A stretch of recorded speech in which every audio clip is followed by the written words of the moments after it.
As an urgent question, I rise to ask the Chancellor of the Exchequer to now make a statement on the Bilderberg conference which he attended.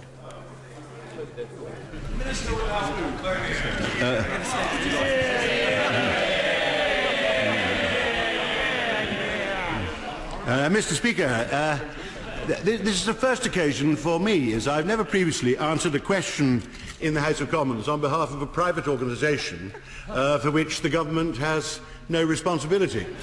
I have actually been a member of the steering committee of Bilderberg for many years now, I think about 10 years, and by chance actually this is my last year because we have a rule against being on the committee for too long, so I'm on the point of stepping down.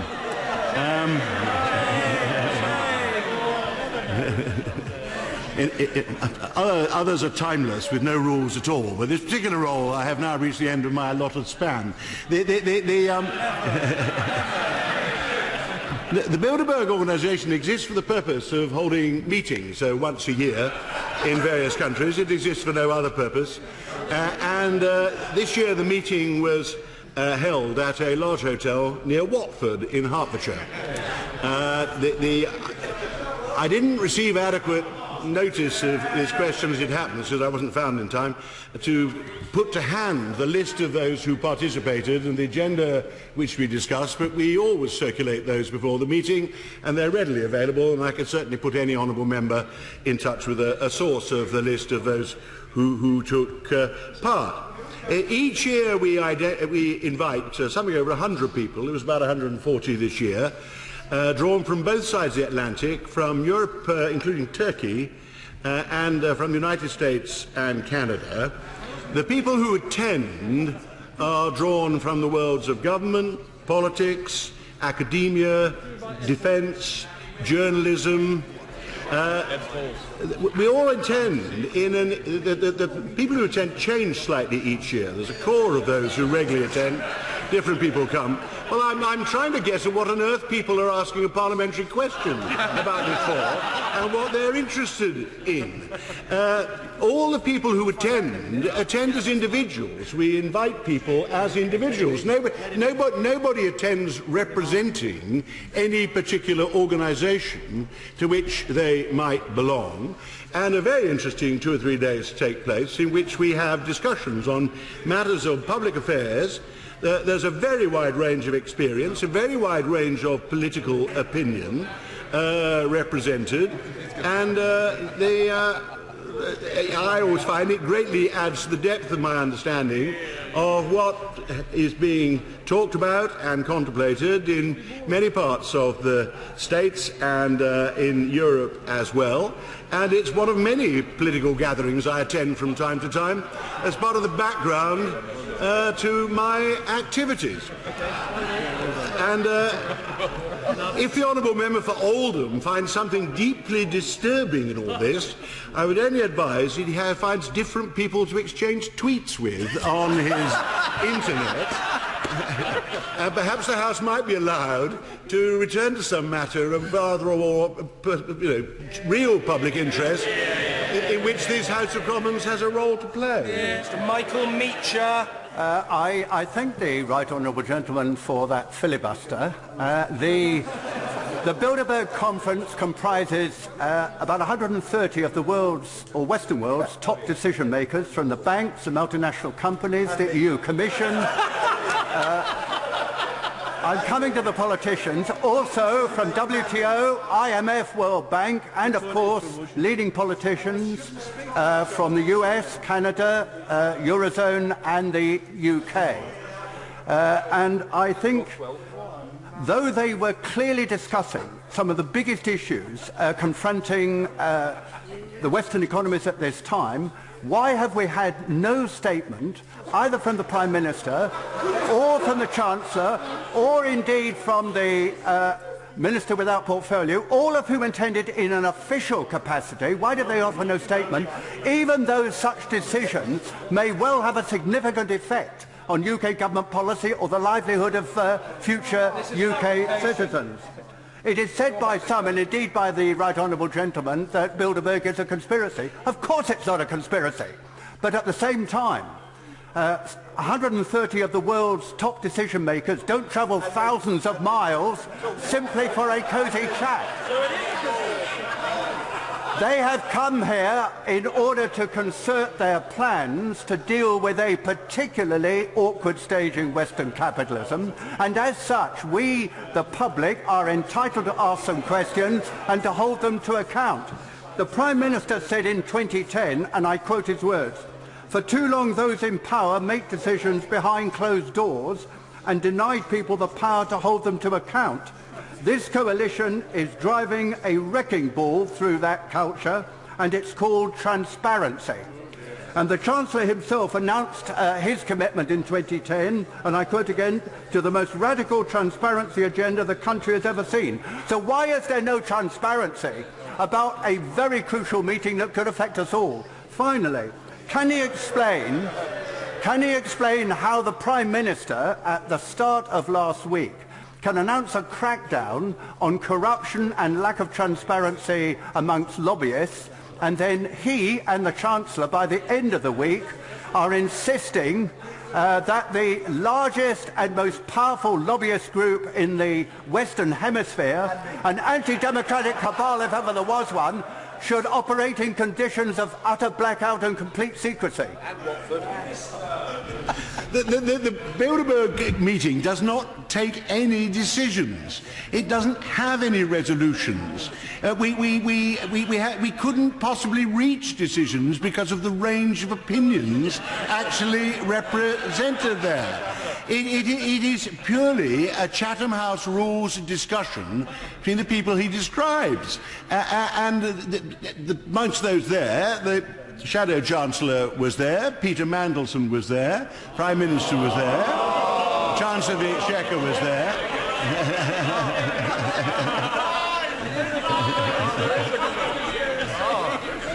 And most of us said things which, in the discussions which wouldn't have come as a surprise to any of us because we knew what our opinions were. We go there for the chance of having an off-the-record, informal discussion with the range of people he's described, who are indeed distinguished, but are not remotely interested in getting together to decide or organise anything.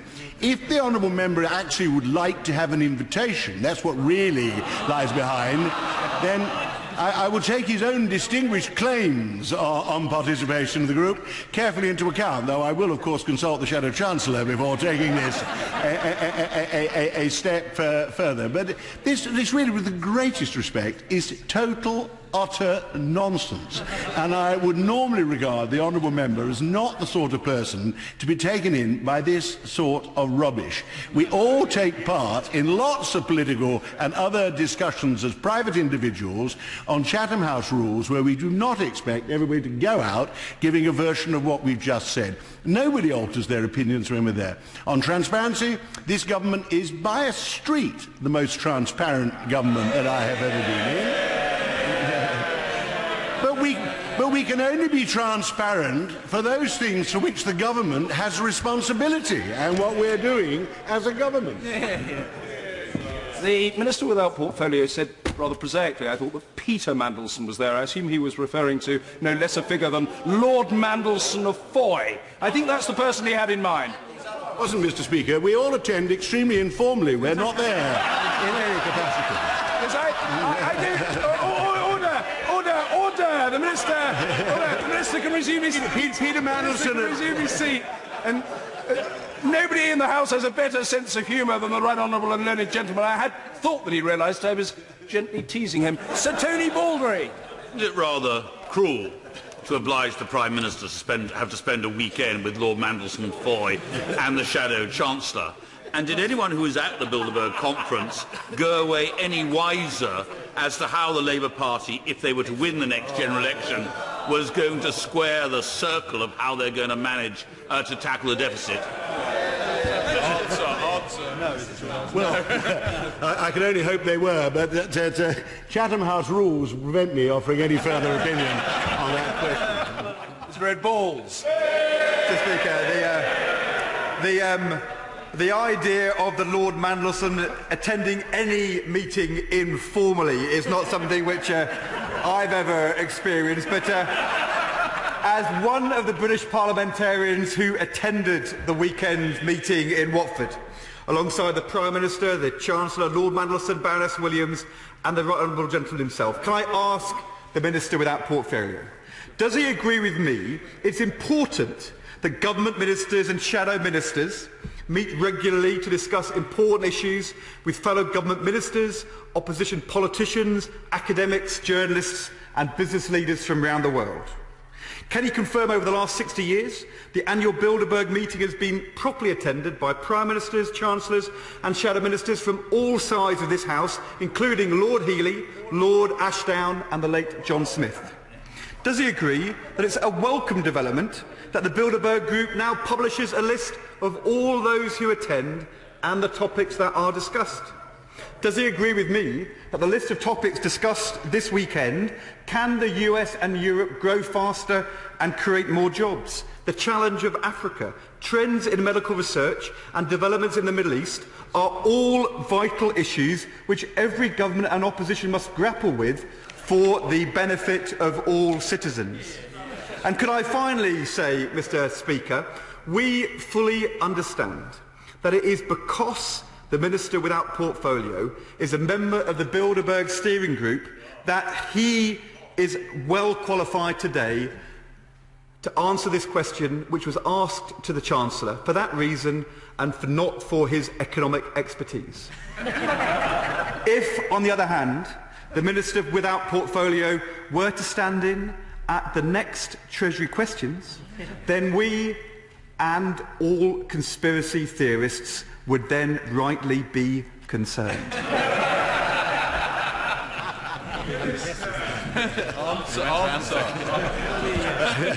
Yes, well, I'm grateful to the right honourable gentleman for perhaps addressing the question more straightforwardly than I did. He's obviously feeling a little defensive. He's speaking a little more seriously than perhaps, probably very much more wisely than I did. But everything he said is, of course, entirely right. I have attended the Bilderberg meetings for many years, actually.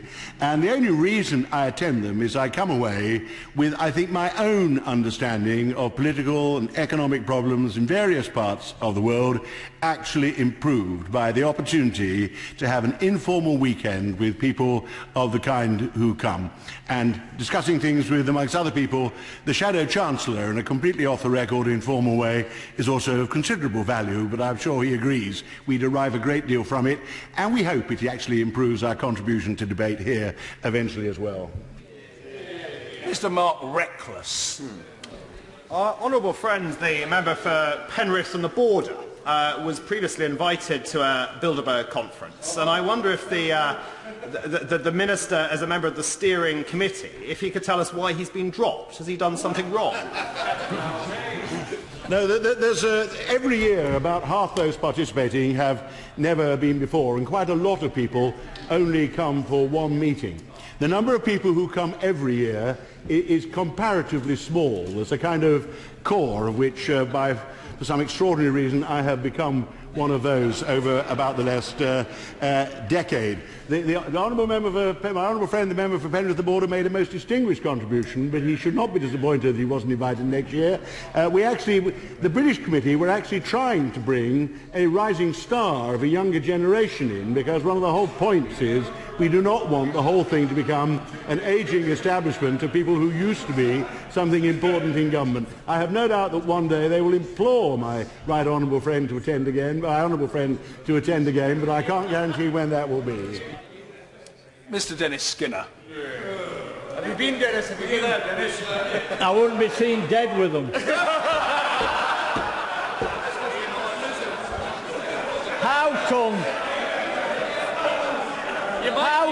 that when all those media moguls, the bankers, politicians have been meeting together since 1954, not one of them was able to spot the recession coming? Or maybe they caused it. We have had trade unionists there sometimes. There are plenty of social democrats. I don't think anybody as left-wing as the honourable member has ever attended in my experience, but if I scratch my memory I probably remember somebody.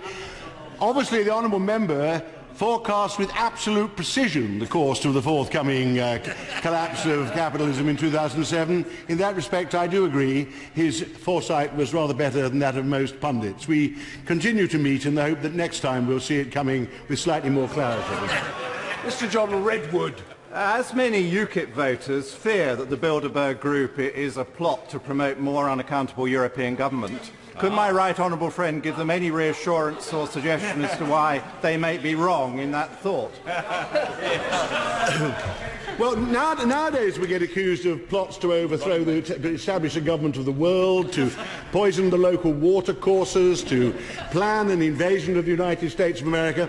10 years ago, I was told, I was attending a plot to hand over Britain to Brussels and to subordinators to the United States of Europe.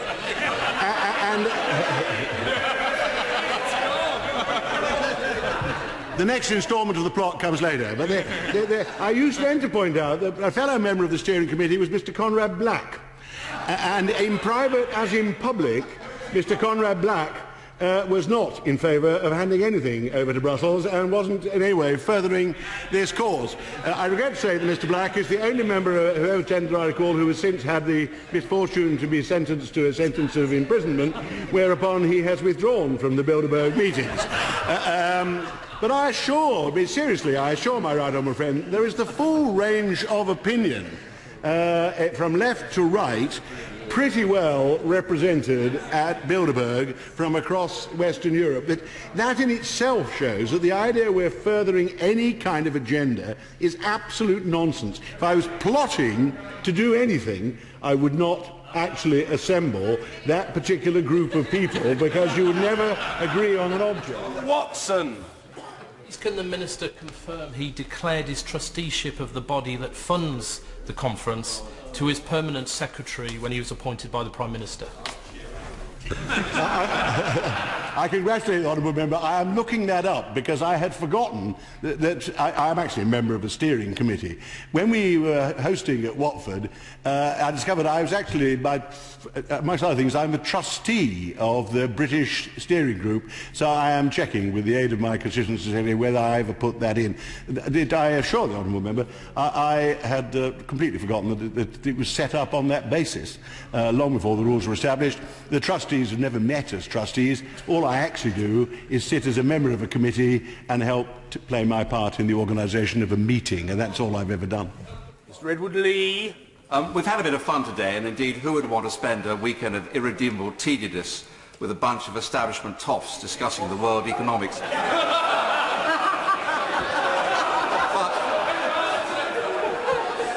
But the serious point is this, surely, and I put this to my right honourable friend, why on earth does the House of Commons think it's necessary to discuss what's said in a private meeting anyway? Perhaps my right honourable friend wasn't here when I started. It is the first time I've ever risen into the House of Commons to answer questions on behalf of a private organisation for which the British government has absolutely no responsibility whatever. Mr. Philip Davis. Speaker, I know I can't be described as a rising star, and so should I not presume that my invitation was lost in the post?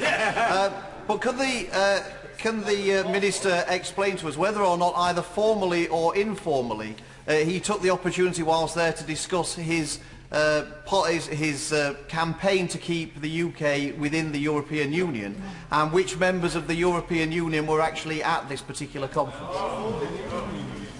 Well, firstly, he would not be surprised to know that I don't think I'm being too indiscreet to say that the subject of the future of the European Union and Britain's participation in it did come up from time to time in the weekend. From many countries, people do have actually quite a strong interest in that subject. So it was discussed, but again, on Chatham House rules, and no conclusions of any kind were reached, I can assure him. Philip Hollowbone. My right honourable friend, the only British citizen on the steering committee, and who does he think his replacement will be?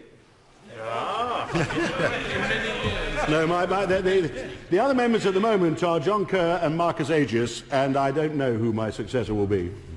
Order. We're slightly overrepresented, which probably a reflection of the quality of debate in this place and elsewhere in the United Kingdom. Order. I think the matters have been very fully explored. Statement, the Secretary of State for Foreign and Commonwealth Affairs, Secretary William Hague. Mr. Speaker, with permission, I will make a statement on the work of the Government Communications Headquarters, GCHQ, its legal framework and recent